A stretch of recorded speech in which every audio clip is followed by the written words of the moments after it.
Gan, nandito ako ngayon sa tapat ng farmers market, no? At dito ako ngayon sa tindahan ng mga bulaklak. Mahabo po ito mula doon sa kanto hanggang doon po, mga kaibigan. Ngayon po ay Valentine's Day, kaya pansin nyo, marami pong mga tao ngayon ang dumarayo ngayon para bumili at bigyan ng kanilang mga mahal sa buhay, mga syota nila, mga nanay, asawa, mahal sa buhay, kaibigan. Dahil ngayon po ay araw ng puso. Happy Valentine's Day po sa lahat.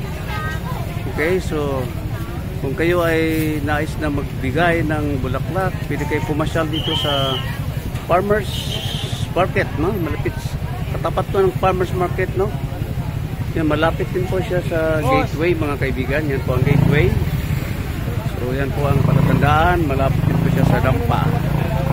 So nandito ka tayo ngayon. Na-vlog ko na dati to. So ito, dahil araw talaga ng puso, ay na-vlog ako. Baka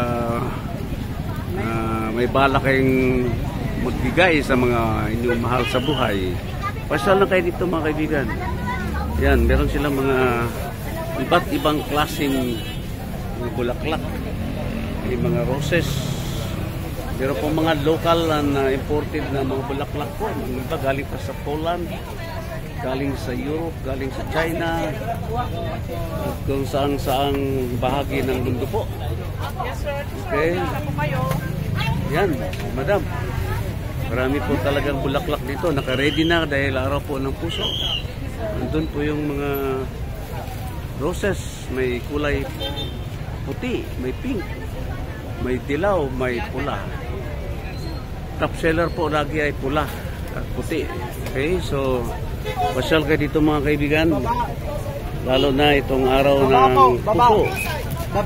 Medyo mahal yata ngayon ang mga bulaklak dahil mismong araw nagpapanik buying po ang mga tao ngayon dito sa may farmers market, Cubao, Quezon City, mga kaibigan. So pasyal kayo dito para bilhan ang inyong mga mahal sa buhay at sila sumaya at gumiti sa araw ng puso.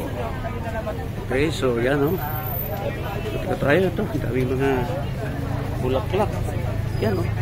Isang dosena yata ito. Mamaya bibili ako ng isang dosena ng bulaklak. At na-request ako ng kaibigan ko para bigyan ng kanyang asawa para sumaya. Ito siguro mga 3 dosena siguro ito o 4 dosena roses. Okay, common po ay 1 dosena. So ito 12 dosena, itong dosena merong pink, may halo-halo. Ano po, mga kapatid, oh. Okay, so pasyal kayo dito, mga kaibigan, para bumili ng mga iba't ibang klaseng bulaklak para sa mahal nyo sa buhay. Ito si King Prince para sa Travel 369 na naghahatid na naman isang masayang episode sa aking YouTube channel. Huwag kalimutan, Travel 369, mag-like, mag-share, mag-subscribe sa aking YouTube channel. Maraming salamat po. God bless us all. God be the glory. God is good.